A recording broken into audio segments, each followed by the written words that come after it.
नमस्कार, स्वागत है आपका। देख रहे हैं आप सी न्यूज भारत, आपके साथ मैं हूं श्वेता तिवारी। बात करेंगे महासमुंद जिले की, जहां बसना राम जानकी मंदिर परिसर में अंतर्राष्ट्रीय हिंदू परिषद का आयोजन धूमधाम से हुआ, जिसमें त्रिशूल दीक्षा और महा हनुमान चालीसा पाठ का आयोजन किया गया। इस अवसर पर प्रमुख वक्ता डॉक्टर प्रवीण भाई तोगड़िया ने हिंदुत्व और संगठन के महत्व पर जोरदार संबोधन दिया। डॉक्टर प्रवीण तोगड़िया ने कहा कि 25 से 29 नवंबर तक छत्तीसगढ़ के 6 जिलों में वीर हिंदू विजेता और हिंदू सुरक्षा अभियान के तहत पूरे देश में 1 लाख हनुमान चालीसा केंद्र स्थापित किए जाएंगे। उनका उद्देश्य है कि छत्तीसगढ़ के हर ग्राम, नगर, तहसील और ब्लॉक में ये केंद्र बने, जिससे हिंदुओं को संगठित और एकजुट किया जा सके। डॉक्टर तोगड़िया ने आगे कहा कि हनुमान चालीसा केंद्र न केवल धार्मिक गतिविधियों का केंद्र होंगे, बल्कि ये हिंदुओं की शक्ति और सेवा का प्रतीक भी बनेंगे। इस मिशन के तहत वे लगातार प्रवास पर हैं और प्रदेश के विभिन्न इलाकों में लोगों से मिलकर उन्हें हिंदुत्व की ओर प्रेरित कर रहे हैं। इस दौरान डॉक्टर तोगड़िया ने अपने कार्यकर्ता मोहन सोनवानी के निवास में छत्तीसगढ़ी व्यंजनों का आनंद भी लिया। उन्होंने 5 प्रकार की भाजी और टमाटर की चटनी की विशेष तारीफ की, जिससे स्थानीय संस्कृति और व्यंजन का भी प्रचार हुआ।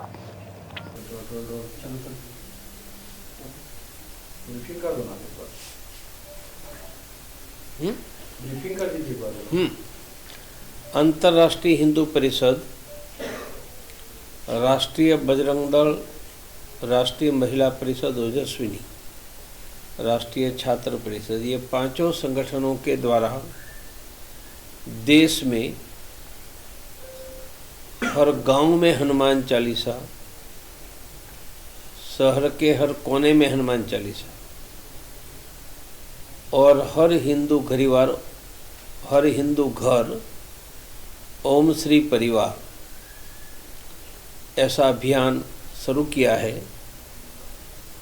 अब तक हजारों हनुमान चालीसा शुरू हो गए हैं।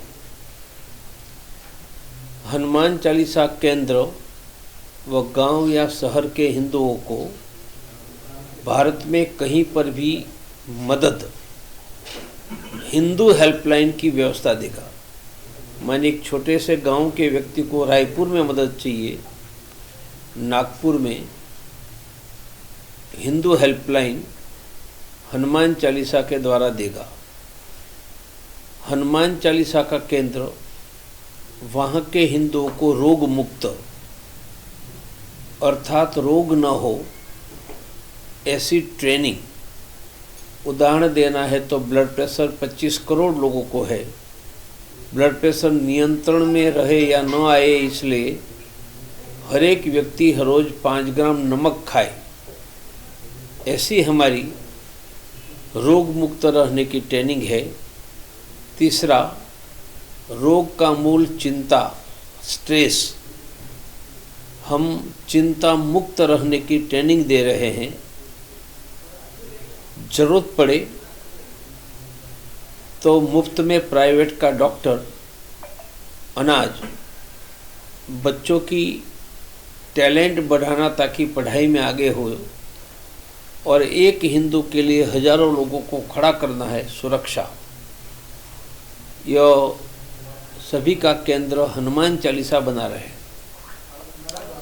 साथ में हमने हिंदुओं को घरों घरों में सिखाना शुरू किया है। उनमें मंत्र है, पूजा है, रोग मुक्त, चिंता मुक्त रहने की ट्रेनिंग है, और आर्थिक दृष्टि से प्रत्येक हिंदू परिवार ठीक रहे। तो ये 2 अभियान पूरे भारत में लिए हैं। इसके लिए मैं देश के लगभग 1500 तहसील के कार्यकर्ता को ये 4 महीने में मिलने वाला हूँ। इस क्रम में आज अभी बसना, कल रायगढ़ हुआ और शाम को महासमुंद, रायपुर, ऐसे देश भर में घूम रहा। पूछना है तो पूछ लीजिए। आज आप बसना के कार्यकर्ता घर में आए हैं, इसका क्या उद्देश्य है? किस उद्देश्य से लेकर के कार्यकर्ता घर में आपने भोजन किए?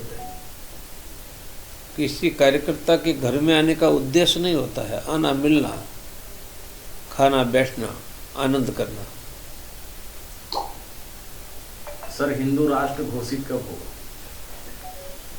जब आप जैसे सब लोग मेरे साथ गांव-गांव में हनुमान चालीसा शुरू करने लग जाओगी और भारत के 6,22,000 गाँव में लगभग 10 लाख हनुमान चालीसा और शहरों में 10 लाख हनुमान चालीसा इतना होगा, तब अपने आप भारत हिंदू राष्ट्र घोषित हो जाएगा। सर, क्या आपका यात्रा संगठन रेगुलर चलता रहेगा? चल रहा है, चलता भी रहेगा।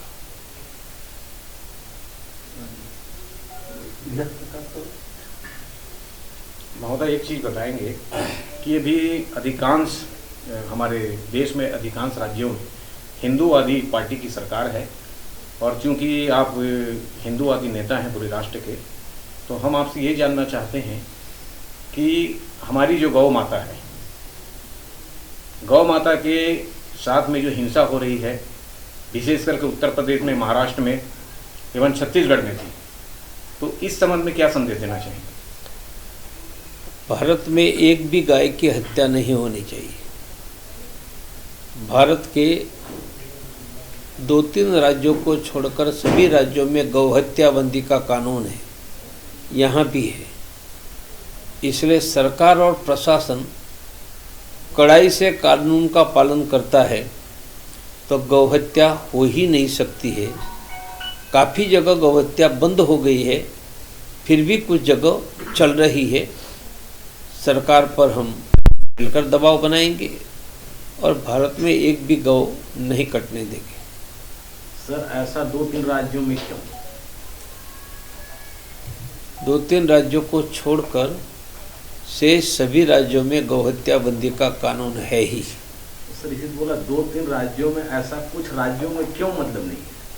क्योंकि वहाँ का हिंदू मजबूत नहीं है। केरल में नहीं है, बंगाल में नहीं है। वहाँ का हिंदू मजबूत हो जाएगा तो वहीं भी हो जाएगा। सर, केंद्र में हमारा सरकार, राज्य में हमारा सरकार, सभी तरफ है। और सर, हम जो गूगल में जो सर्च करके देखते हैं, कोई भी यदि बुचड़ खाना, कत्ल खाना जो है जब निकलता है, तो कोई मुस्लिम के नाम में नहीं है सर, हिंदू के नाम में क्यों? नहीं, ये सच नहीं है सर। ये सच नहीं है। और गूगल में सब जानकारी आती है, वह सच है, ऐसा मत मानिए। बुचड़ खाने अधिकांश मुसलमानों के हैं। अपवाद रूप कोई होगा बाकी मुसलमानों के। नहीं सर, अधिकांश हिंदुओं के नाम नहीं है। मुझे आप बाद में बता दीजिए। यह गूगल की जानकारी पर मत चाहिए। गूगल के नक्शे पर चलोगे ना तो नदी में जाकर मर जाओगे। ऐसे मर गए, ऐसे उदाहरण आया है। इसलिए आप गूगल के आधार पर मत चलो। ठीक है, बहुत बहुत धन्यवाद। आपका स्नेह बना रहे। बसना महासमुंद से सीनियर संवाददाता छायाकांत भट्ट की रिपोर्ट।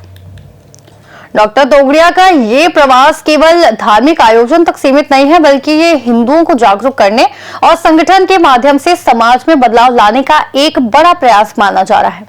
फिलहाल इस खास रिपोर्ट में इतना ही। देश और दुनिया की तमाम बड़ी जानकारियों के लिए आप देखते रहिए सी न्यूज़ भारत।